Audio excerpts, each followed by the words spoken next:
Hello, faithful viewers. Welcome to episode 110 of Talk Wrestling here on NoDQ.com.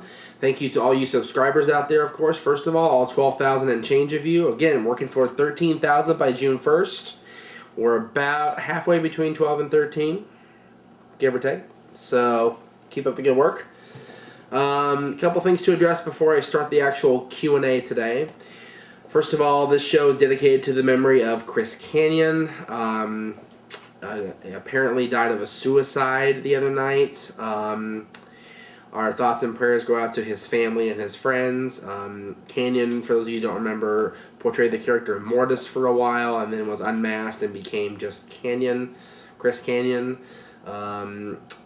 Best remembered by WWF, WWE, whatever, fans for being the Alliance MVP. Remember the Alliance MVP, the white t-shirt that he wore during the storyline just before and just after Invasion and SummerSlam of that year, 2001. Good friends with Diamond Dallas Page. Those two and Bam Bam Bigelow formed the Jersey Triad in WCW. Won a few tag team titles that way. You know, was in a match to determine the undisputed tag team champions between those Undertaker and Kane and DDP and himself, Kanyon. I'll remember Kanyon for, just being himself. It seemed like to me he seemed like kind of a goofball. I never met him. I would love to have met him. I met DDP, but never met Kanyon before his untimely passing. So our thoughts and prayers are with him and his family and his friends. And this show is dedicated to his memory. Godspeed, Chris. TNA. TNA's had a few things happen recently. First of all, they are now at 8 to 10. All of a sudden. They got a better rating at 8 to 10 than they did at 9 to 11 over the course of a week. They went from a 0.6 to a 0.9 over the course of a week. So Dixie went, ooh, jump on it. And now they're now permanently at 8 o'clock. Will this be the turnaround that they need? Who knows? The fact that they only went up 0.3 with an unopposed hour without Raw being there to, bite at their heels.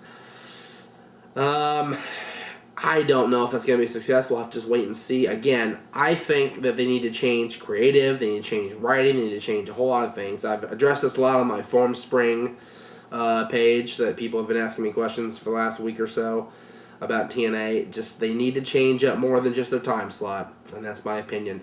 And they also need to keep people like Christopher Daniels around, but they didn't. Dixie, brags and just shouts to the rooftop that they signed Brian Kendrick to a long-term deal and Christy Hemme to a long-term deal, but they can't manage to give Christopher Daniels a long-term shot, and now he's back with Ring of Honor.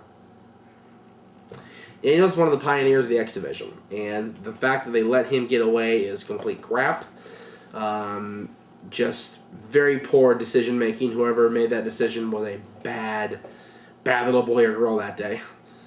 Not good. Not good at all. So we'll see what happens now. AJ's lost his best friend in the business to Ring of Honor. Will Joe be next with his missing? Is Joe going to be permanently missing? Will AJ go once he loses the title? Will this Hogan regime, finally make TNA into WCW and just bury it once and for all? I'm telling you, it's going to happen. All right, on to your questions. This one is from Oscar. I was wondering, since this is Talk Wrestling, if you plan on talking about Ring of Honor, their events, and pay-per-views, especially since everybody can now watch Ring of Honor on YouTube. I've been a wrestling fan for 26 years, and Ring of Honor has got me excited about wrestling again, unlike WWE and TNA, or should I say WCW. Yeah, the comparisons are there, for sure. Unfortunately, still had not had a chance to see Ring of Honor. I don't have the channel that they carry on TV, whatever it is, HD Net, that's owned by Mark Cuban. I don't have that channel, and YouTube. I do watch occasional match here and there, but I haven't seen a full event on YouTube like I would like to. But I have seen a lot of the Ring of Honor talent perform out here for Pro Wrestling Guerrilla, and I've seen them now on TNA and things like that. And they have a great array of talent. There's no question about that. I had a question, I don't know if it's going to be on this show, I think it's next show, something about Ring of Honor, Can they be up in the big three? Can they make a big three? Can they really compete with TNA and WWE if they get the right TV deal? No, because, let's face it, TNA's barely competing with WWE now. Do you really want a third guy out there trying to, bite their heels? All Ring of Honor would do is kill TNA's product and, maybe compete with WWE on some level, but not at the ratings level that they want by any means. I do like the Ring of Honor talent. I've not seen a show yet except one on video, and that was back when Punk and Raven were feuding. That's the longest since I've seen a Ring of Honor show. Put it that way. This is from Bill Lorenz. I was wondering if you heard what that piece of something. Wannabe Michael Cole said that the Undertaker HBK match was the most anticipated match in WrestleMania history. Do you agree? If not, what's your choice? I don't agree. I will say that Undertaker HBK 2 was one of the most anticipated matches in WrestleMania history by far. Everybody wanted to see that rematch. People were just clamoring for that over the course of the last year. However, the match that stands out most as far as most anticipated, there's two, actually. Hogan and Andre from WrestleMania 3 back in 1987. Everybody wanted to see if Hogan could, topple the giant and, slay the beast, if you will. And WrestleMania X7, Stone Cold Steve Austin challenging The Rock for the WWF Championship. Both of those, Hogan and Andre happened during the WWF's golden age, and Rock Austin happened toward the latter end of the Attitude Era, both hot periods for WWE. I don't think it can be said enough that those two matches were the most anticipated in WrestleMania history. HBK Taker was anticipated, but you gotta keep in mind, the market now, the audience is smaller than it was 10 years ago, 20 years ago. So, it's just a matter of people watching. Yes, it was anticipated. No, it wasn't the most anticipated by far. This is from Dave's Not Here Man on MySpace. All right. Vince tried to kill off his on-air character by blowing himself up in limo. That didn't work. He tried again with stage collapsing on him. That didn't work. It became apparent that he couldn't retire himself, so who better to retire Vince McMahon than Bret Hart and the entire Hart family? That's been the story that's been going around the internet the last week or a week and a half, ever since Mania. The fact that Vince is killing his on-air character as far as he's not going to be the evil on-air millionaire bastard anymore that he's been for the last 13 years. The fact that the Mr. McMahon character really was spawned by the screw job of the Montreal screw job in Bret Hart. It would make sense that it would come full circle with Bret Hart making Vince tap out and making Vince finally say, okay, you win, I was wrong. And, possibly being a character to a certain extent, but not being the evil billionaire, millionaire bastard that he's been for the last 13, 12 years, whatever it's been. That's a very interesting take on it. It very well could happen that way. I'd like to see Vince kind of fade off into the sunset and let, the GMs or the guest hosts do their thing. And, Vince is 65, 64, 65, something like that. He don't need to be bouncing around the ring and, getting himself hurt and, getting hit with stuff and, doing the power walk and all that. He needs to settle down and just chill for a while. I love Vince McMahon. One of my favorite all-time characters. One of my favorite all-time personalities in wrestling, period. But he needs to chill out. This one's from our old buddy Greg Cherry. With Jack Swagger cashing in and winning the World Heavyweight Championship and the recent retirement of Shawn Michaels, do you think that WWE is finally going to start to build more stars? Swagger is surprising as he was jobbing to everyone in sight, including Santino Marella 3 months ago, and now he's the main man on SmackDown. Yeah, people were surprised that Swagger cashed in, won Money in the Bank, first of all, that he won the match to WrestleMania, but now he's the World Heavyweight Champion on SmackDown. He is the top guy.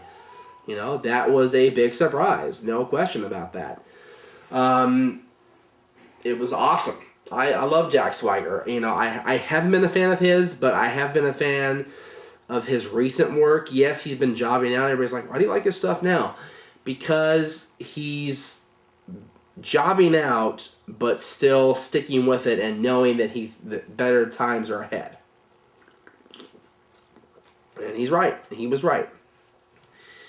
Better times were ahead. Now he's World Heavyweight Champion. He's the top man on SmackDown. He's feuding with Jericho and Edge, which is no small, deal. Both those guys are two of the top talents in the business. So, for Jack Swagger to be elevated to that spot, yes, he's young. Yes, he's still a little green, but you know what? He's got a great finisher. He's, his mic skills are improving. They still got the list, but, that can be worked on. I see nothing but great promise for Jack Swagger. I think he'll do very well as a World Heavyweight Champion, but time will tell. Scott says, which to you is the most memorable and consistently entertaining rivalry that you can remember? Well, gotta keep on. I've been watching since 1990. Yes, I've seen stuff on tape since then, obviously. I would have to go with a guy I mentioned earlier, Mr. McMahon versus Steve Austin. That feud lasted, for the better part of 3 years. And was, constantly back and forth between Vince getting the upper hand and then Austin getting it back, and Vince screwing Austin out of the title and then Austin regaining the title, and this and this and this and this. It only ended when they bonded as a team, and that was only for a few months. Austin went back to hating Vince in July 2001 after hooking up with him at WrestleMania. So, the Austin McMahon rivalry cannot be understated. It was one of the better things they ever did. It was one of the better rivalries that ever existed in wrestling. You could also talk about Hogan and Andre, but that lasted, a year, a couple years. That really didn't go very far. Undertaker and Kane, that one lasted a good long while. And then, of course, now they were teammates for the better part of the last few years. There's so many great rivalries that have existed. One of the better ones that I remember, and Aaron will back me up on this, is the Jeff Meacham versus Noah Adonis feud. That was a tremendous rivalry. Aaron's giving a thumbs up back there. The tremendous rivalry that lasted months and months and built up to this extraordinary match and had every one of you right here in the palm of my hand. Oh, he's coming back for SummerSlam. He is coming down for SummerSlam. You never know what's going to happen when Noah Adonis is in Los Angeles. You just never know. Will we see another battle? Will Mike Nagel be involved? Will other people come involved? Oh my God. Anything can happen on NoDQ.com. I just stole it from Vince. I don't care. This one is from Matt Jenkins. What is your favorite manager-superstar duo from WWF, WWE, WCW, or TNA, and which duo would you like to see now? All right. My favorite superstar-manager combination ever, this goes back a while, Undertaker and Paul Bearer. You can't argue with success. WWF Championship, 6 years together, 6 years atop the wrestling world, pretty much. Undertaker still is one of the top guys. Let's not doubt that for a minute. Their first offering together, 6 years, and that rivalry that spawned from Paul Bearer and Undertaker was Great Mankind and the Executioner, and Vader was involved, and Kane, of course, when Paul brought him in. Just tremendous stuff out of the Paul Bearer-Undertaker relationship. Great stuff. Nowadays, I would like to personally see... I'd like to see me get back involved, to be honest with you. Manage like Teddy Hart and Jack Evans, or my buddy Marcus Riot. I'd really like to manage NWA champion Adam Pearce, but, some people I know frown on that, and that's okay. I don't mind. Ken Moyer says, do you think the Horsemen will ever be inducted in the Hall of Fame since there's a connection to Benoit?